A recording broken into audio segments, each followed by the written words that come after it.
wabarakatuh. Apa kabar anak-anak semua? Semoga kalian dalam keadaan baik dan sehat dan tetap semangat dalam belajar. Bertemu kembali dengan Ibu dalam pelajaran sejarah kebudayaan Islam. Marilah kita awali pertemuan pada hari ini dengan bersama-sama membaca basmalah. Bismillahirrahmanirrahim.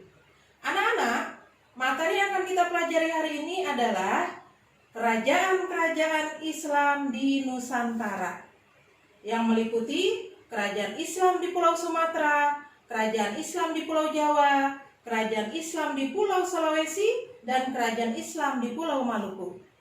Tapi pada kesempatan kali ini kita akan mempelajari kerajaan-kerajaan Islam yang ada di Pulau Sumatera, yang terdiri dari Kerajaan Islam Samudra Pasai, Kerajaan Islam Malaka, dan Kesultanan Aceh Darussalam. Anak-anakku, Kerajaan Islam Samudra Pasai adalah kerajaan Islam pertama di Nusantara yang berdiri pada awal abad ke-13 Masehi. Kerajaan ini terletak di pesisir Laut Aceh yang dikenal sekarang dengan Kabupaten Lok Semawe, Aceh Utara. Penguasa Kerajaan Samudra Pasai terdiri dari dua dinasti.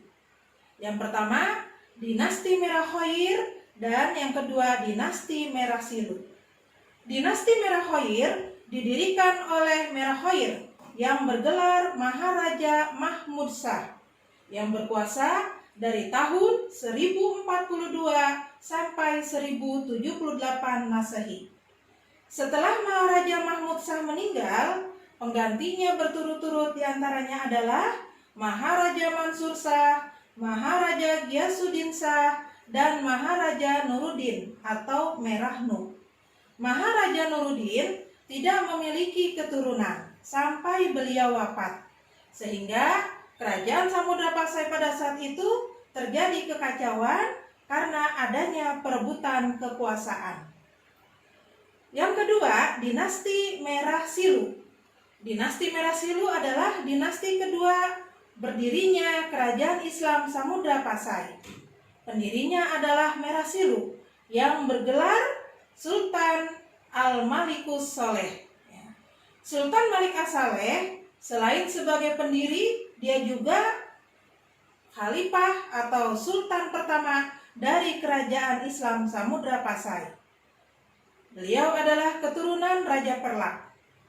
Untuk memperkokoh hubungan dengan Raja Perlak, beliau mempersunting Putri Ganggang Sari, anak dari Raja Perlak.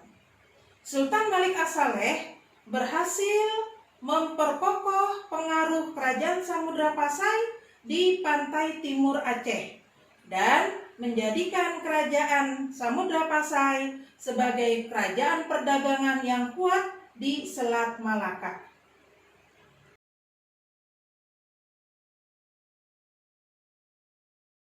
Anak-anak, bukti sejarah adanya Kerajaan Islam Samudra Pasai sebagai kerajaan Islam pertama di Nusantara adalah berdasarkan temuan para ahli sejarah atau para ahli arkeolog yang menemukan batu nisan makam Sultan Al-Malikus Saleh pada abad ke-13 Masehi.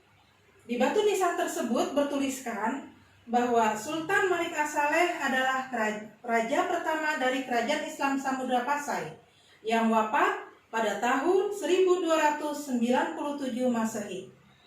Bukti lainnya adalah cerita dari seorang pengembara asal Portugis yang bernama Tom Paires.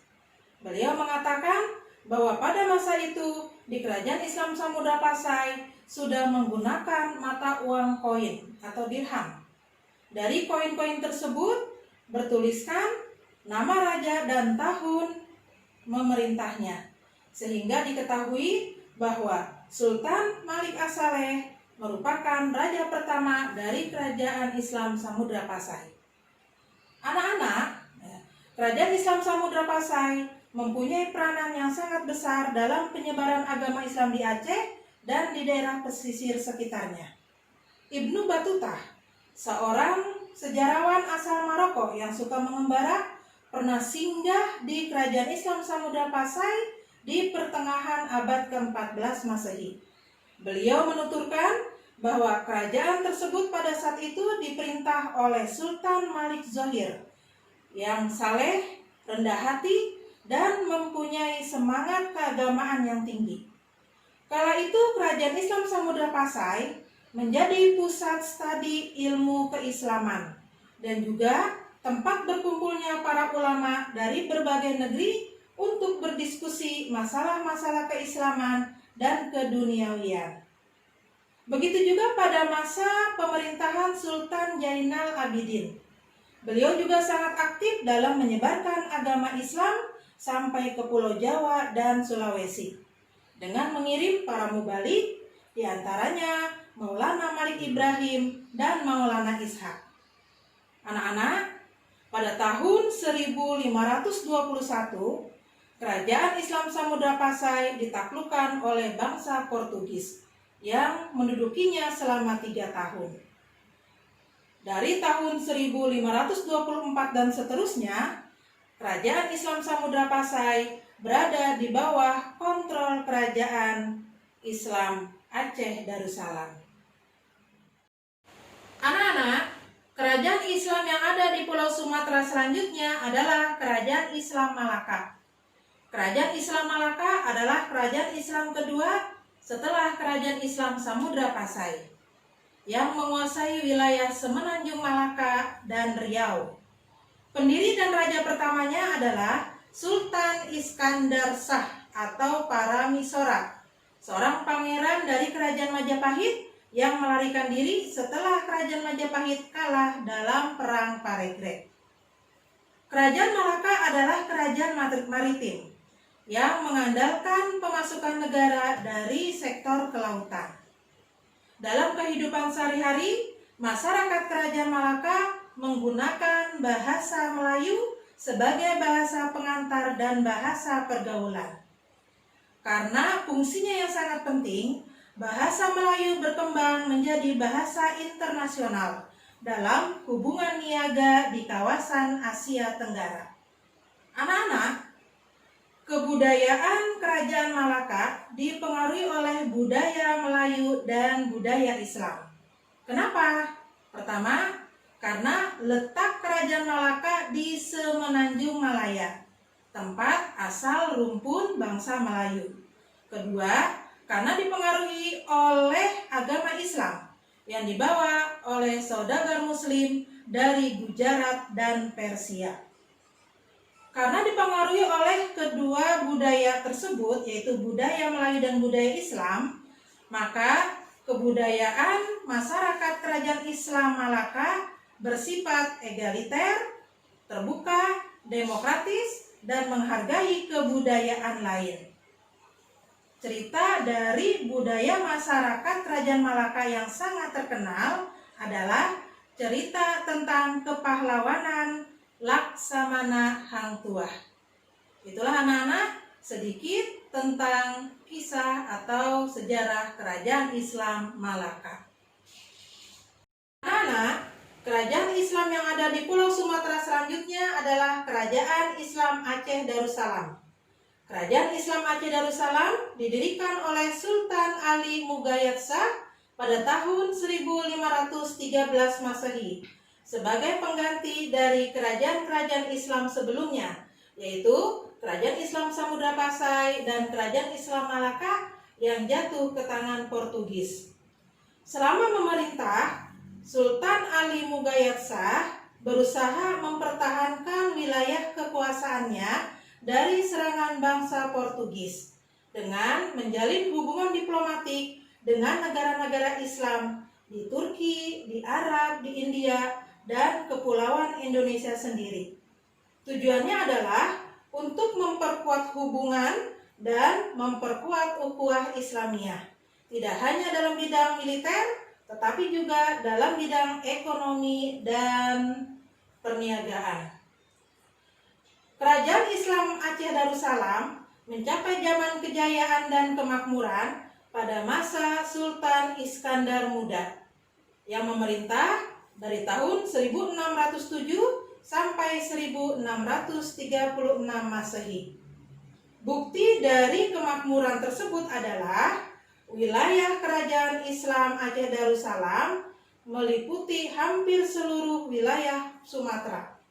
Kemudian kekuatan militernya juga sangat tangguh karena menjalin hubungan kerjasama dengan kerajaan Turki Utsmani atau Ottoman di bidang militer.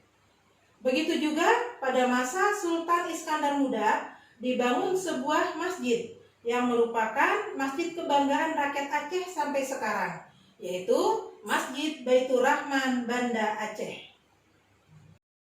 Anak-anak, peranan kerajaan Islam Aceh dalam pengembangan dan penyebaran agama Islam diantaranya adalah pada masa Sultan Alauddin Al-Qohar pernah mendatangkan para ulama dari India dan Persia untuk mengajarkan Islam, membawa para pendakwah ke pedalaman Sumatera, mendirikan pusat Islam di Ulakan, dan menyebarkan agama Islam di Minangkabau dan Indrapura.